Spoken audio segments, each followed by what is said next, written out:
Test one. Yeah. Christ Nation. Come on.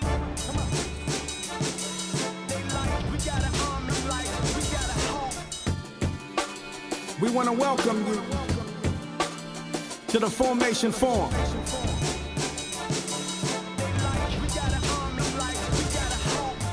Yep. In here, we form minds.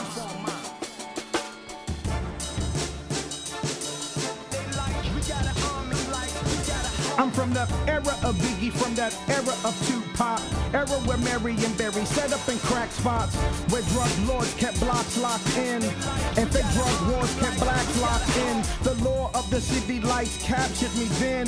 Freedom I sought in Christ grafted me in. Now, new man, new rules, new life to face. No cross, no crown, no time to waste. Lights, cameras in action now, cause forming minds is my passion now. Teaching from life's lessons now. I'll pour out my soul as I glance at his crown. The thorns of the earth see them pierced in his brow. The blood see it drip, see my name take a vow. It cost him his life, it cost him his child. I gave him my life, redeemed, reconciled, and now we talk Christ, culture, and politics. The Formation Forum, 3,600 ticks. Connect to the desk, get your clarion call. A commune of the minds, we call it the table talk.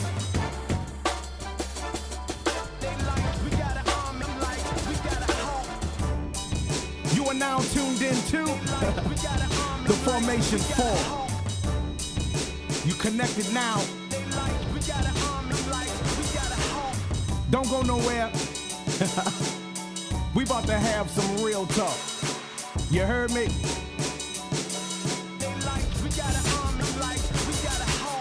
Christ Nation, Formation Forum.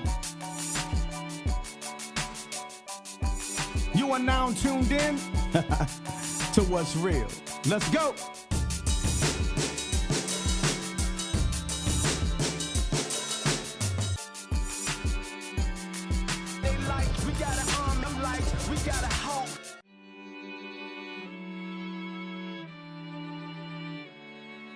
So listen, we're going to jump into our discussion for today. Welcome back. You're in the Formation Forum.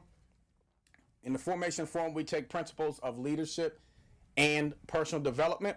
We marry them to the many aspects of life through a lens of truth, so that we can foster a biblical worldview. I'm so glad that you're here with us.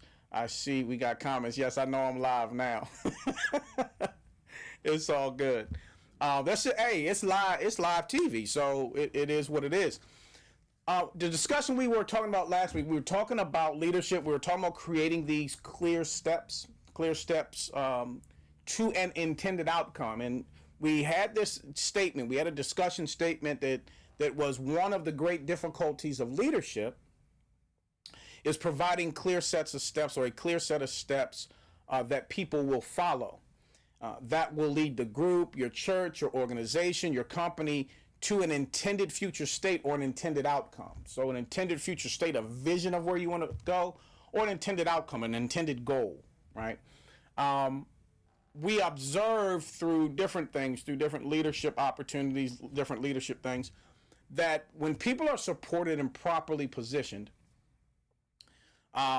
if you give them an understanding of what they're doing and what the intended outcome is, if you put them in a position where their competencies can expand or deepen or both, they can accomplish things that really you didn't really, or they didn't really think they could or had not previously done.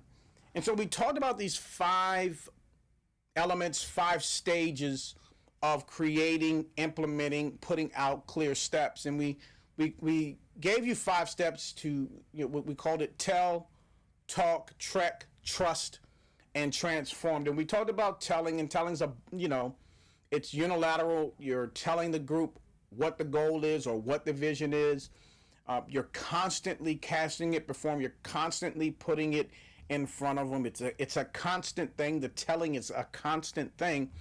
Where you're given a vision of internal change, whether it has to do with a culture that you're trying to create, or even you're moving and doing a new service, right? And the outcome of the service and the approach to that particular service. So telling is a communication. It's constant, but we also stated that telling is not commanding. Telling is not commanding. So having that idea, as we're creating these clear steps to, or for our people to walk to, so that we can get to this intended outcome, we have to, and what we desire, one of the things as a leader that we should desire is for our people, for those that are walking with us, those that are following us, to take ownership. So there's this idea of taking ownership, and they can't take ownership of anything that you don't tell them about, right? They can't really take ownership of something if it's not clear for them what the intended outcome, goal, or vision, future state of the organization or team or group is there. So the second thing we talked about last week was talk. And we talked about this as it being a bidirectional thing, where talking is your dialogue. It's where the leader will get feedback from their group of people. Leaders talk and the group responds. Talking is where the leader, again, receives critical feedback, and you want that feedback because you want to know what the buy-in levels are. Talking is directly related to what you're telling. So talking is the first step, if you will, of noticing who may be buying in or beginning to take ownership or have a desire to take ownership of something that is going on within the group. What we want to happen in that talking is we want to, with the talking and telling, you want to begin to have the people see themselves in the picture of the future state or the goal, what role they play, but also taking part of this. And as we left off last week, we actually said this, that talking is where team begins to form. And it's a very distinct thing when you consider something a group or a team. They are not identical. When you have a group or a team, it doesn't mean that you can't get to a goal with a group, that you have to have a team. I'm just saying that you have to understand that there is a difference between the two. One of the most significant, and maybe the most significant things that I would say, that I would submit to you guys, is this: that with a group, you have a number of individuals that can pursue individual reward, if we could say it that way, individual reward. So if you do your job in such a manner, you can obtain or attain this level, this certificate, this whatever it may be, this certification, this recognition. It's an individual recognition. Whereas when you think about team, the goal and everything in it, what you're trying to attain, everyone attains. Everyone attains, right? So it's not an individually based thing, although I need every individual to play their role. We see this on every team, right? Every sports team, you see it in plays. When we're putting on a play production, I need every actor or actress to play their role so that the production can be good, or can draw in the clients and the audience. So just important to know that part about team and group, just throwing that out there. That next thing that we want to really dig into is this idea of trekking. And trekking is it's unitary movement. When we begin to say that we're beginning to trek, we're talking about we're moving in a particular direction. The leader and group or team move in a direction together. We begin to work together. Trekking is moving in the steps toward the goal. So whatever that encompasses, sometimes it's meetings, Sometimes it is we have to produce a particular thing, and some everything's not done at the same time, right? So everybody on the team may not be active at the same time, but that doesn't mean that they're not trekking together, right? So trekking is that movement, that moving towards the steps. Trekking is where competencies and skill sets become or get on display. They're put on display. So as you're trekking with people, you can begin to, if you're watching, begin to see some of the things that they're passionate about. You can begin to see some of the things that they attract to. You can begin to see some of the things that they're just good at, you know, not necessarily their gifted position, just their giftedness, although that is also in there, but their competency, their skill sets. What are they able to do? Are they able to go in and create data visualizations, right? Are they able to produce and put together PowerPoint presentations? Are they content developers? Are they able to write things, right? And write them in such a way that will draw people to continue to read it? Because there's people that are really good at these things. Everybody may be able to write, but that doesn't make everybody a writer, right? Everybody may have the ability to write, but that certainly doesn't make everybody a writer, okay? Trekking is where the emotional intelligence of group members is also on display. So when you begin to walk with people, when you begin to do things with people, it's interesting.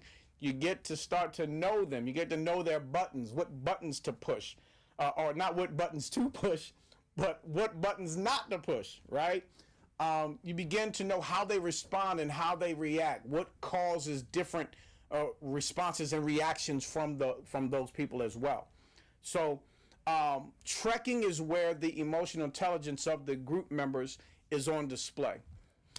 So we're talking about trekking. We were talking about the emotional intelligence of the group. While you're trekking, while you're walking with them, when you begin to go towards that goal, that vision, you'll see people who are with you. You'll also see some people who are for you. And I'll touch that in just a minute. But we're talking about trekking, those movements that take you toward the goal. Trekking is also where the cultural intelligence of the group members is on display.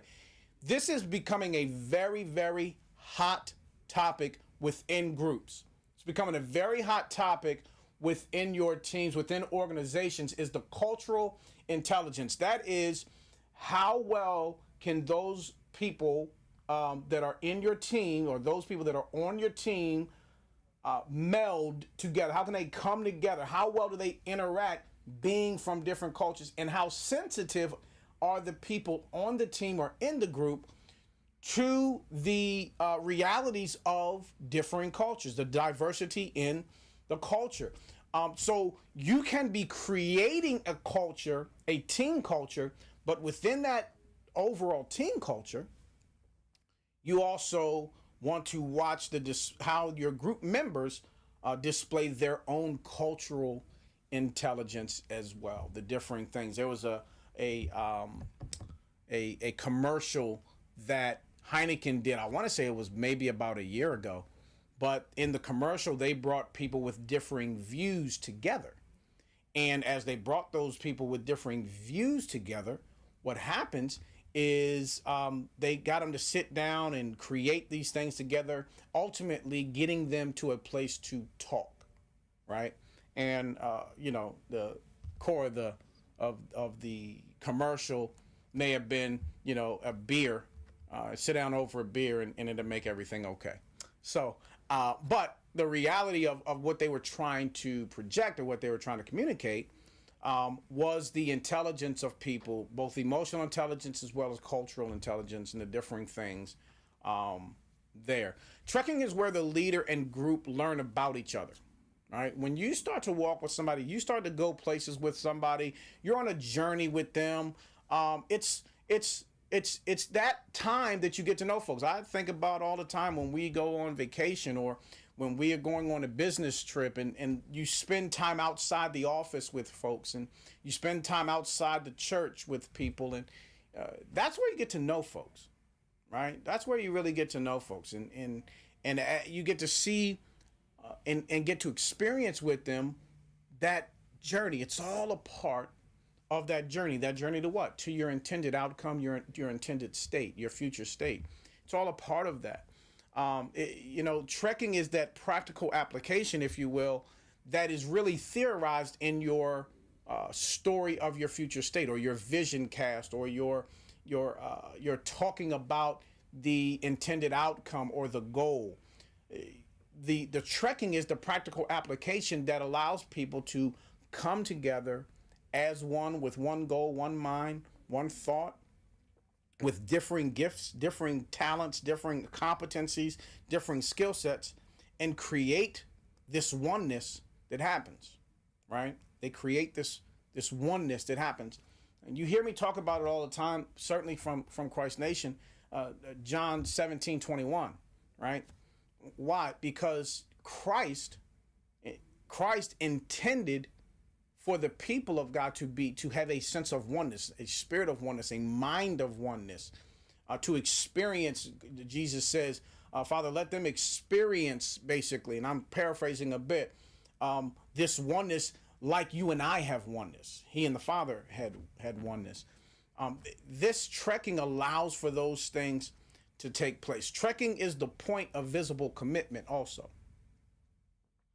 When people are trekking with you, when they're really walking with you, there's this visible commitment. There's a visible commitment. I don't know about you. I don't know about you. I've done a number of consulting projects. I've helped some small business, some startups. I've gone in and I do a lot of work now, or I should say, I focus my work now more on the idea and the need for change and change management. You have folks that talk like they're with you, right? You do, and you always will, and you have people who are actually for you, and there's nothing wrong with people being for you. They want to see great things happen for you. They want to see great things go on in your life. But there's a difference between those that are with you and those that are for you. Those that are with you have a different visible commitment. It might be that, they are working with you side by side. Might be that, some of the things that you need to get done, they're doing. It might be financial support. It's let me say this, and I know it's going to mess with some of the church folk. It's more than prayer, though. Like, I'm glad you're praying for me. I want you to pray for me. We need prayer. But if I'm in a ministry setting and we're going and we're planting something, then this is the reality. Your prayers are necessary, but I'm going to hope this. At some point, I need you to pick up a plow, right? I need you to pick something up and walk with me, because in order for things to work, we can get things started. We can move in different areas, but it's that coming together where we begin to journey together, trekking together. Commitment builds in this stage. In the trekking stage, commitment builds. And it builds and it builds and it builds. And as you get commitment to build, and I'm talking about people that are really walking with you, what happens is that momentum builds. So from commitment, you get this momentum that begins to build. And as the momentum builds, you become more attractive, right? Whatever you're doing, it becomes more attractive. And so people want to become part of what you're doing, right? And so even when it's on a team, even when we're talking about team and saying, hey, man, we got a great team. This is one of the things you see in the NBA, right? Right? I mean, Golden State had a great team, and then they got KD, and they stayed a great team. But it wasn't, KD didn't come over there because his team was losing. KD didn't, but there was a culture that was there, that as those guys on Golden State were trekking together, and you see this bond building, man, they reach a goal, you want to be a part of that. You want to be a part of that. So in this stage, you can determine those who are with you. In this stage, you can determine who are those that are with you. When you start to do things, typically, folks can say, "Hey, man, how can I help?" This, my conversation is always, well, what are your gifted areas? What are your competencies, right? Because why? Because remember when we were in that talking stage and when you get into that trekking stage, you want to put people in places and positions that they can succeed individually so that we can collectively succeed, right? We want to put people in positions. And remember, we said that as far as one of our observations was when you put people in a position, you give them a clear set of steps, but you put them in a position where they can thrive, man, they can accomplish things that they may not even thought that they could do, that they may not have. And it's great. It's great when you begin to see that. It's great when you begin to see that. So that's the trekking stage. Just walking with. There's a lot of things that happen in that trekking stage. There's still clarity. You're still telling. In other words, we're still keeping our goal in front of us. We're still talking. We're still getting feedback from one another. And then we begin to move into this area of trust. And I'm just going to open us up here on this idea of trust because we'll deal with trust and transform mostly in this last section. But let me say this about trust.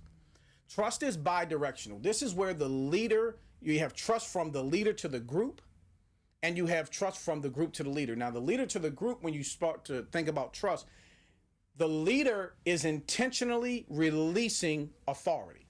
Let me say that again. When the leader begins to trust people, he will intentionally release, or she, I apologize, she will intentionally release authorities to her team.